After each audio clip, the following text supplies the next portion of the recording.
Hello, everyone. This is Dominic Copeland, and this is the ish that needs to be said. Now, what is the ish that needs to be said? Well, can't curse, so have to replace you know what with ish. Stuff you flush down the toilet you just don't want anymore. So this is about all the things that we need to say, but we just don't say, especially in society. And I believe that in order to move forward, in order to get past the things that hold us back, in order to get past the gentle, nice conversations that don't really move things along, we've got to say the ish that needs to be said. So I'm here to say it. So welcome, everyone. Welcome back. Welcome for joining me. And buckle up because we're in for a ride today, because what's happening out there, my friends, we just got to talk about it. We just got to talk about it. So one of the first things I want to, like a Basquiat here, I want to paint you a picture. What's happening out there in society, especially economically, financially. It's happening to some good, decent people that you might know, or you might yourself be one of them. So good people are being laid off. People that have been working at jobs for years. And some of these jobs are, they run the gamut. They're cross-cultural, people of all races, religions, everything else are finding themselves in the same situation. So right now, you got people from the lower economic end to the higher economic end, upper middle class, for example, been working at a job for 10, 15, 20 years. And all of a sudden they find themselves with a nice, beautiful pink slip, which, as you may or may not know, because of the way that finances are set up with most companies, their end of year is coming up. So they have to report, especially if it's a publicly traded company, they have to report strong financial earnings for the year. Best way to do that is to get rid of one of the largest costs that you have, which is your workforce, especially people that have been there for many years and they're your highest earners. So now you say, you know what, let's get rid of them, replace them with some other people that are younger, don't know as much, so we can pay them a whole lot less. So you're seeing people that have been working, put their kids through school or putting their kids to school in their 40s, 50s, maybe some a little bit older, and now finding themselves tough financial situation or having to start over somewhere else. It's not the first time this happened, probably won't be the last. It happened before during our wonderful economic crisis, economic meltdown of 2008. So in 2008, I noticed a trend. Around me where I live, I've been fortunate enough to, like the Jeffersons, move on up. So now I live in a middle class, upper middle class type neighborhood. Notice in 2008 that there was a lot of good people, a lot of good men passing away, men in their 40s, 50s. And most of them have just been recently laid off from their jobs, a lot of stress. They're trying to find a new job. They're trying to start over. They're feeling themselves to be a failure. I've had a friend even recently, same thing happened to. So 2008, see this whole trend. And now starting to see this whole trend again with a lot of good people being laid off, having some health issues, health concerns. A few people I know have passed away from heart attacks and so forth because of the strain of having to start all over, but also the embarrassment, which they shouldn't be embarrassed because it's not their fault. But the embarrassment of having to go from being this high earner, the earner for the family, being able to put your kids through college or trying to put them to college. And all of a sudden, now you got to start over. Now you got to be back hustling again like you just started out. That's difficult to do for anybody, my friends. So sitting back and watching this whole thing unfold, and all of a sudden, I feel like we find ourselves right back to where we've been too many times before. Good people dying, and the worst part about it is this is not by mistake. It's by design. The government, the federal government considers this to be a good economy. I'll say that before, because I said it again. I said it before, but I'll say it again.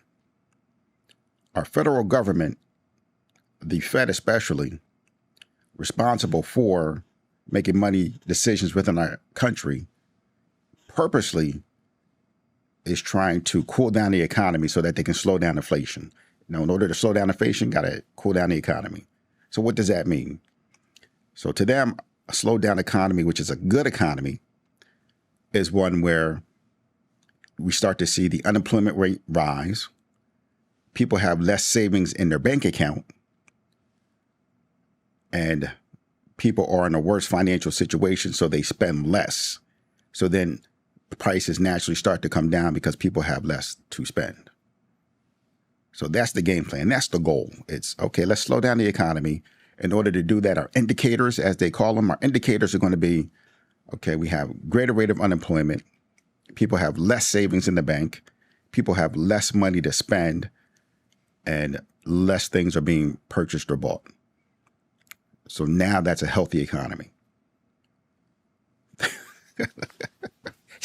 I have to laugh at it because just think about it for a second.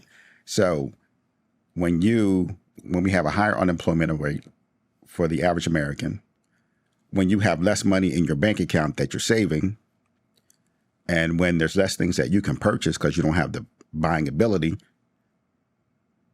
that's a healthy economy. Think about that. Who is that benefiting? Is that benefiting you? Because I would think, the fool that I am, I guess, I would think that a healthy economy is one where majority of Americans are working, they're earning high wages, they're able to purchase these things they desire, able to get into homes and so forth, able to have great purchasing power, able to have a great amount of money saved up in the bank. But that is simply not the case. That's not the reality of the situation that we find ourselves in. So purposely, the federal government saying, you know what, we got to cool down the economy. We got to put more people unemployed. Even people, doesn't matter what financial range they are. Matter of fact, the higher that they earn, the better off, because that means we can really cool off the economy. There's less that's happening. So on purpose, society is being put into a tough financial situation. We, as the average person, the average Americans, are being put into a tough financial situation. My friends, I call this the un-American dream.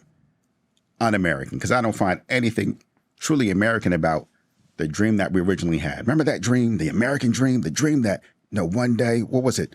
2 cars in every lot, 2 chickens in every pot. 2 cars in every lot, 2 chickens in every pot. Guess what?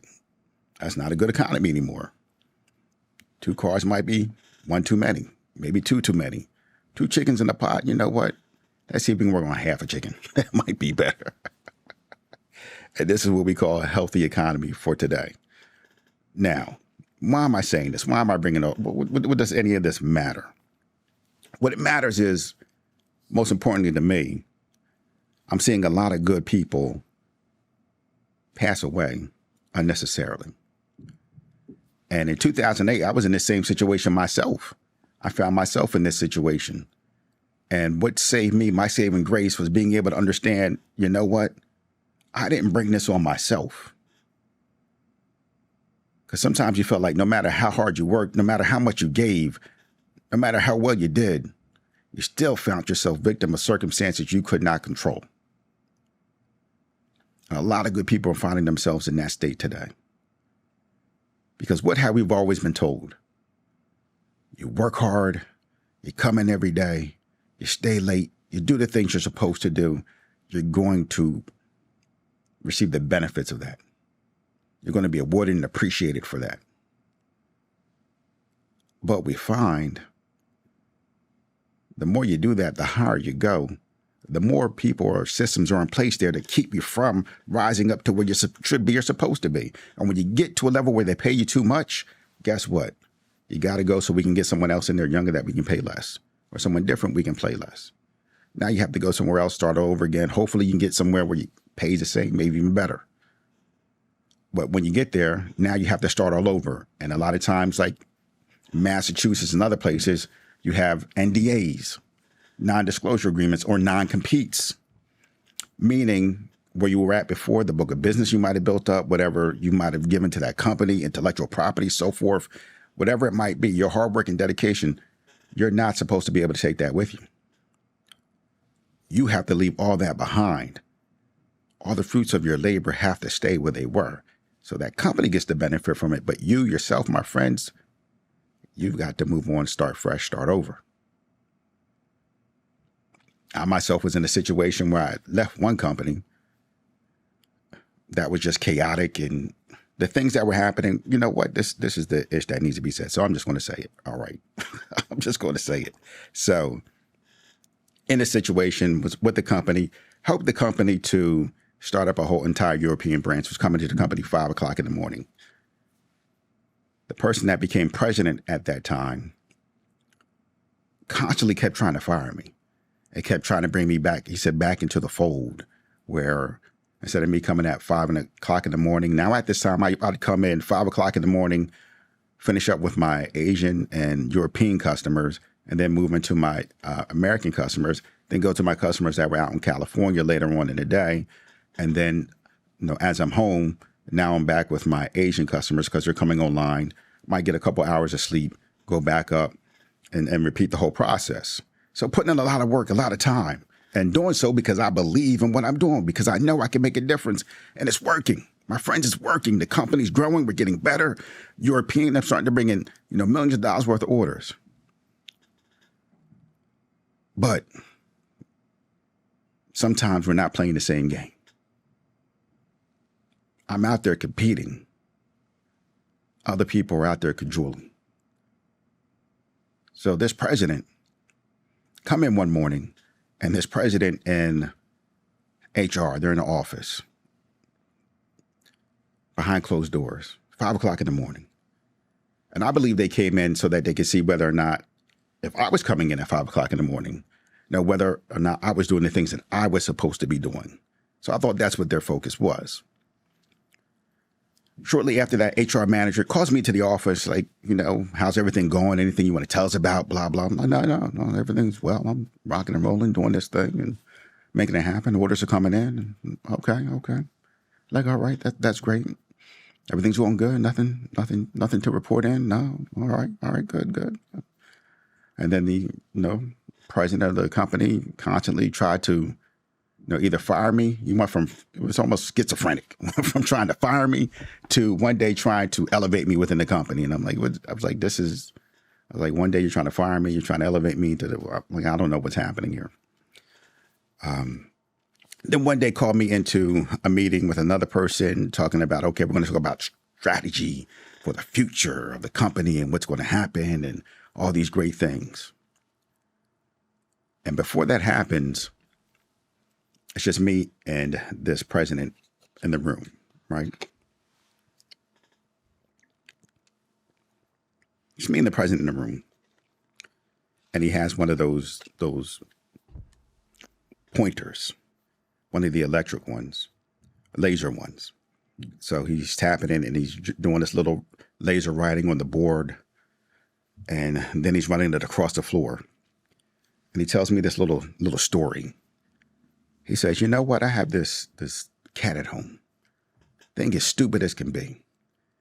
I take the laser and I run it around and the cat runs around. He's trying to, grab the laser, fight the laser and all this other stuff. Can never get the laser, but thinks that he can. So, and what I do with the cat is every single time, and it works every single time, I take the laser and I run it right into the wall. And he's like, this stupid cat every single time runs right into the wall. Like I do it every time. I'm like, oh, that's somewhat sadistic. I was like, but that's an interesting story. And then I thought, this person thinks that I'm the cat that they're playing with, that they're running into the wall every single time.